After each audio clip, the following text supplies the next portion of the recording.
प्रभु यीशु के सामर्थ्य नाम में आप सबको जय मसीह की। Praise the Lord. आइए आज के मनन के लिए हम प्रभु के पवित्र वचन को निकालें। मेरे साथ उत्पत्ति की पुस्तक निकालिएगा, उसका दूसरा अध्याय, उत्पत्ति की किताब अध्याय 2 और उसका वचन 9। यहाँ लिखा है, और यहोवा परमेश्वर ने भूमि से सब भांति के वृक्ष जो देखने में मनोहर और जिनके फल खाने में अच्छे हैं उगाए, और वाटिका के बीच में जीवन के वृक्ष को और भले या बुरे के ज्ञान के वृक्ष को भी लगाया। Praise the Lord, hallelujah.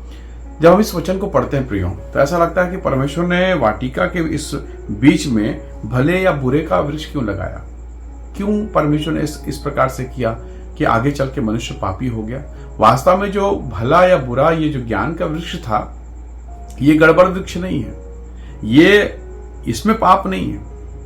आज्ञा तोड़ने के कारण पाप आया और पाप के कारण फिर समस्याएं चालू हुई। अब इस वचन के प्रकाशन को अगर हम समझें, एक और पक्ष को अगर समझें, तो जरा देखिए कि परमेश्वर ने अदन के बगीचा में मनुष्य को रचने से पहले, उसको बनाने से पहले, यहाँ रखने से पहले बहुत सुंदर उसने प्रबंध किया। सुंदर सुंदर मनोहर हर वो फल, हर वो फूल, हर वो पौधे, हर वो अच्छा वातावरण जो आदम और हव्वा के जीवन के लिए आवश्यक था, श्रेष्ठ था, उसे प्रभु ने रखा।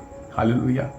क्या करना था आदम को? आदम को उस व्यवस्था का पालन करना था, उस सिस्टम में रहना था, हव्वा को सिस्टम में रहना था, ताकि सब कुछ अच्छा चलता रहे। अगर वो नियम कायदे से रहते तो जो कुछ प्रभु ने बेहतरीन बनाया, सबसे सर्वोत्तम, सबसे उत्तम बनाया, यानी सारी पृथ्वी को उसने बनाया, पर उस पृथ्वी में भी सबसे उत्तम ये अदन का बगीचा था। Praise the Lord. और उस जगह पर आदम और हव्वा को रखा गया है। यानी अगर आदम और हव्वा आज्ञाकारी होते तो सबसे बेहतरीन, सबसे उत्तम, सर्वोत्तम जीवन इनका था, सबसे बेस्ट लाइफ इनका था। Praise the Lord. परमेश्वर कई बार हमें एक महान योजना के अंतर्गत में रखता है, अद्भुत बात के लिए चुन लेता है, पर अगर हम उसमें बने रहें तो परमेश्वर हमें इसके द्वारा आशीष देगा। और अगर हम वहां से दाएं या बाएं जाएं तो जिस काम के लिए प्रभु ने चुना नहीं पहुंच पाएंगे। मान लीजिए अगर आप भारत के रहने वाले हैं, या हो सकता है छत्तीसगढ़ के रहने वाले, और अगर आपको दिल्ली जाना है, या हो सकता है आप नागपुर, मुंबई के रहने वाले और आपको दिल्ली जाना है, तो जो ट्रेन दिल्ली जा रही है उसमें आधे बीच से अगर आप उतर जाए, उस ट्रेन से अलग हो जाएं, तो क्या आप उस मंजिल तक पहुंचेंगे? गंतव्य तक नहीं पहुंच पाएंगे। आपके उतरने से क्या ट्रेन रुकेगी? नहीं। जिसको जहां जाना वो तो पहुंच गया, पर आप नहीं पहुंचेंगे, क्योंकि आपने उस पहुंचाने वाले को छोड़ दिया। कई बार ऐसे ही होता है। अब जरा सोचिए कि परमेश्वर ने शिमशोन को किस लिए चुना था? न्यायी बनाकर चुना, ताकि देश में अमन, शांति और न्याय व्यवस्था हो। पूरे फलिस्तीन में ऐसा कोई नहीं जो उसको पकड़ सके, मार सके, हरा सके, पर उसके अंदर की अभिलाषा ने उसके जीवन को नष्ट कर दिया। बाहर का जो सताव था, बाहर का माहौल था, कोई ऐसा नहीं जो उसको हरा सके, पर अंदर जो माहौल चल रहा था, अंदर उसके जीवन में, उसके नैतिक जीवन जो तूफान मचा था, उसने उसे बर्बाद कर दिया। यही चीज दाऊद के साथ हुआ, शिमशोन के साथ हुआ, सुलेमान के साथ भी हुआ। कारण क्या है? उस सिस्टम में, उस बुलाहट में, उस अनुग्रह में अगर हम चलते रहें, हम परमेश्वर के महान आशीष को पाएंगे। हालेलुया।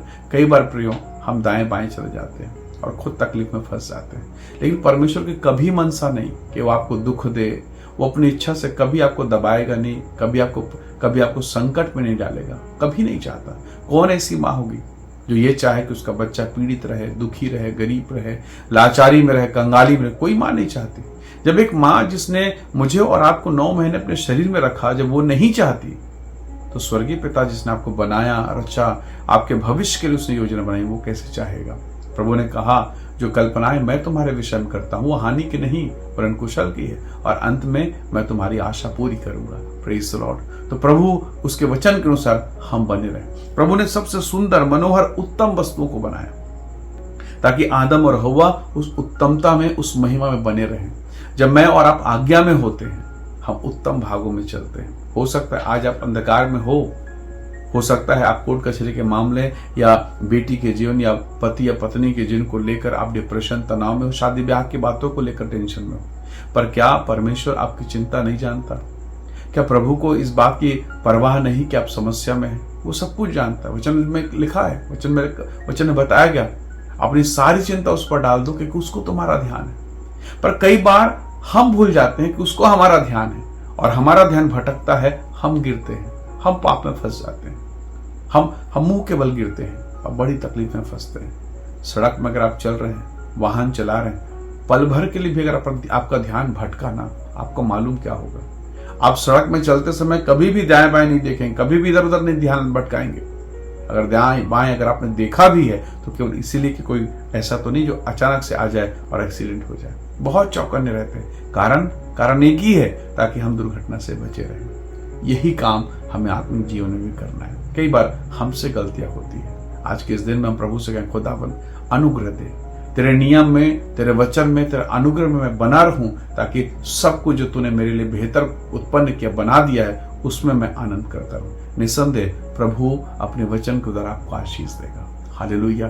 आइए अपने जिन को प्रभु के हाथों में सौंपें। स्वर्गीय पिता, आज के इस दिन के लिए धन्यवाद, आपके वचन के लिए धन्यवाद। जो वचन हमने सुना, हम में से हर एक के जीवन के लिए प्रभु यीशु के नाम से वो आशीष का कारण हो। रोग, बीमारी, दुर्बलता, हर एक विपरीत दशा में तो बचाने वाला परमेश्वर है। सहायता कर, आशीष दे, यीशु के नाम से मांगते हैं, आमीन आमीन।